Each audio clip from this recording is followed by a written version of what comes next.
there, thank you for joining me on FernCrafts. I'm Christine, and if you're new to my channel, I wish you a warm welcome. I am going to be talking today about, or showing rather, a repot on this No ID Zygopetalum. I know it's a Zygopetalum because of the flowers that I recently cut off because they were done, and I'll put a picture of that on the screen, or maybe you would have seen it right at the beginning of the video.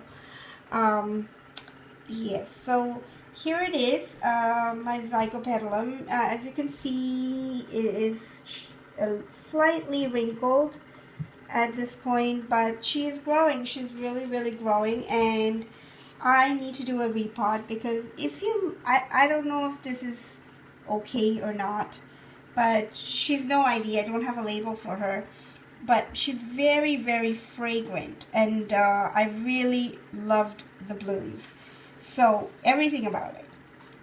But it looks like it's been planted in peat moss.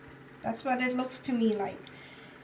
And I want to do a repot because now the blooms are done and it's a good time to repot them.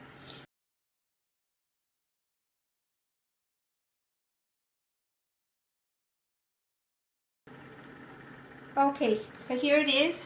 Took me a while, but I washed out as much as I could. I gave it a thorough wash, and as you can see, the roots are very delicate. You got to be very careful with them because they can easily snap. And that's the plant. That's the orchid. Now let me just show you what I have as far as the medium. I'm going to use some of these styrofoam pieces that are broken down, and I'm just going to put it on the bottom of the pot. This is the pot I'm using, so I'll just put it on the bottom of the pot, and it won't break down entirely, but it just adds a little bit of height and allows for a little drainage on the bottom, because this pot only has one sort of a large hole on the bottom of the pot. Now, because it came out of peat moss, it wouldn't do well if I put it directly into a very large bark mix. So what I did is I've included, well, it's large compared to the peat moss, that's what I meant, but it's actually medium bark mix. And I have sphagnum moss in here. I did not want to add in any perlite because I'm using a clay pot and it'll dry out and it'll air out by itself. And just to balance out the peat moss being very fine, I'm going to use some of the finer bark mix as well. So I'll just mix it in there. I'll start off with a little bit of the large bark mix on the bottom, and then I am going to keep the plant in, and I can't do this, unfortunately I don't have my tripod with me, so I can't do this on camera. I'll just show you basically what I am going to do, and then go off camera and finish it off. But lay the plant in, position the plant, being very careful with the roots, and like I mentioned before, I want to make sure that the growth is towards the center of the pot, so which would be here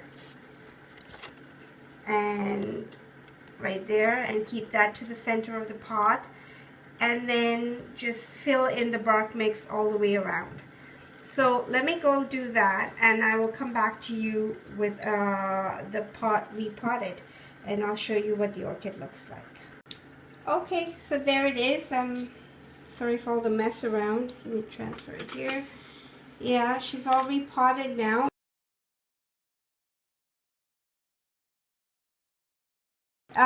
If you're using a clay pot, it's not always easy to see how the medium is filling in into the pot with the roots.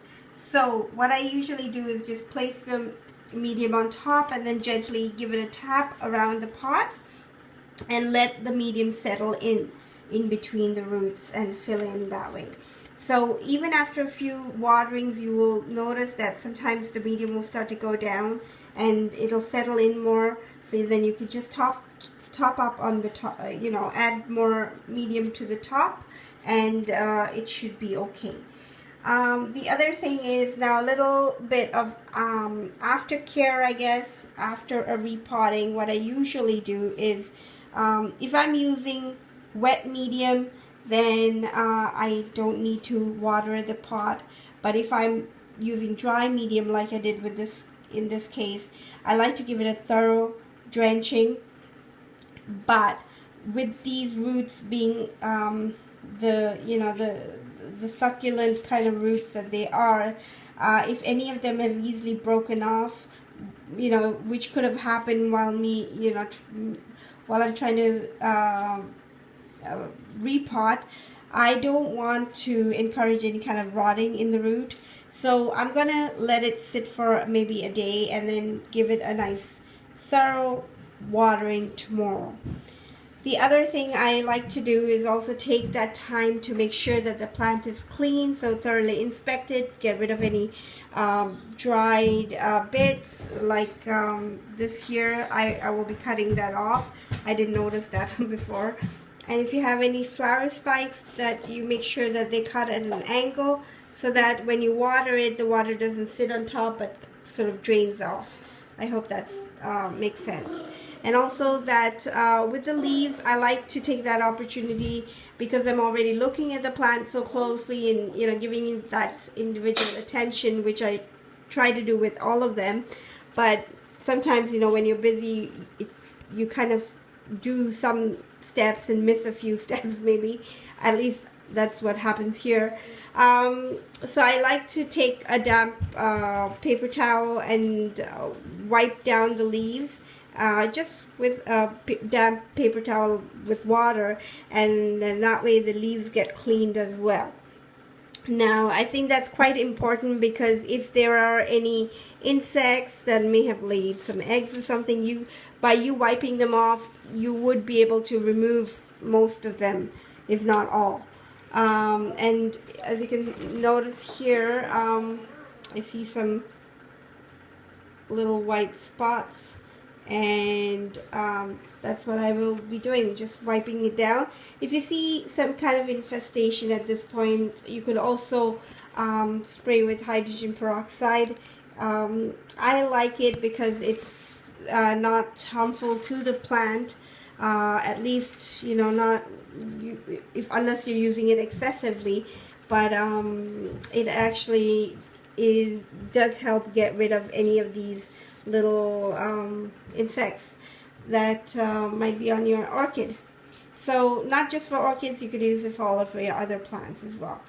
So yeah, that's it. This is my Zygopetalum, all repotted, and I will be giving you an update. She's a No ID Zygopetalum, but I will put in a label as a Zygopetalum just so I know what she is, and to remember how fragrant she was. So there you go, folks, all repotted. I hope you enjoyed watching this video. If you did, don't forget to give me a thumbs up. And if you haven't done so already, do subscribe. You'll be the first to know when I upload a video. Thanks again for watching, and until next time, enjoy your orchids. Bye-bye.